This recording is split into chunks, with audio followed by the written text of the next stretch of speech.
हर साल 15 दिन के लिए क्यों बीमार हो जाते हैं भगवान जगन्नाथ? जाने इससे जुड़ी कथा। पुरी में जगन्नाथ जी, उनके भाई बलभद्र और देवी सुभद्रा बीमार हो गए हैं। प्राचीन परंपरा के अनुसार अब वो 14 दिन तक भगवान आराम करेंगे।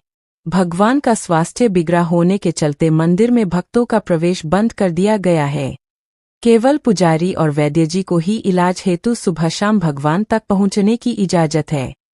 दरअसल पुरी के श्री मंदिर में हर वर्ष ज्येष्ठ पूर्णिमा के दिन भगवान जगन्नाथ, बलभद्र और देवी सुभद्रा 108 कलशों से स्नान करते हैं, जिसे स्नान पूर्णिमा कहा जाता है।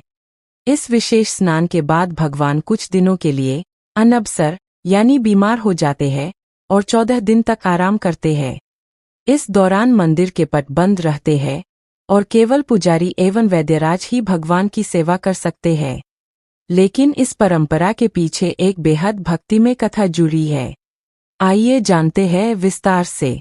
एक समय पुरी में माधवदास नामक एक परम भक्त रहते थे।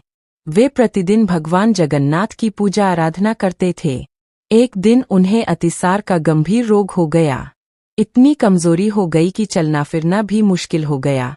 फिर भी उन्होंने किसी से सहायता नहीं ली और यथाशक्ति स्वयं सेवा करते रहे। जब माधवदास बिल्कुल अशक्त हो गए, तब स्वयं भगवान जगन्नाथ एक सामान्य सेवक के रूप में उनके घर आए और उनकी सेवा करने लगे।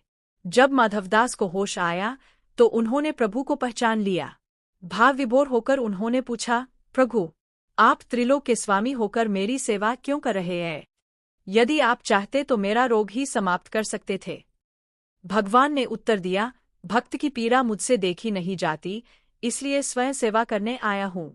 परंतु हर व्यक्ति को अपना प्रारब्ध भोगना ही पड़ता है। तुम्हारे प्रारब्ध में जो 15 दिन का रोग शेष है, वह मैं अपने ऊपर ले रहा हूँ। घटना के बाद से यह परंपरा बनी कि भगवान जगन्नाथ हर वर्ष स्नान पूर्णिमा के बाद बीमार हो जाते हैं और अनबसर काल में विश्राम करते हैं। यही कारण है कि हर साल आषाढ़ शुक्ल द्वितीया को जब भगवान स्वस्थ होते हैं, तब अपने भक्तों के बीच भ्रमण के लिए रथ यात्रा पर निकलते हैं। भगवान जगन्नाथ की भव्य रथ यात्रा का हिंदू धर्म में विशेष महत्व है। इस दौरान भगवान श्री कृष्ण के अवतार माने जाने वाले प्रभु जगन्नाथ भाई बलभद्र और बहन सुभद्रा के साथ रथ यात्रा पर निकलते हैं। यात्रा के दौरान भगवान जगन्नाथ नगर भ्रमण करते हैं और भक्तों को अपने दिव्य दर्शन देते हैं। सैकड़ों लोग पुरी की सड़कों पर भगवान के रथ को खींचने के लिए आतुर रहते हैं। मान्यता है, रथ यात्रा एक फलदायी धार्मिक आयोजन है, जिसमें शामिल होने से व्यक्ति की सारी मनोकामना पूरी हो जाती है। भगवान जगन्नाथ रथ यात्रा हिंदू धर्म के आस्था और विश्वास का प्रतीक है।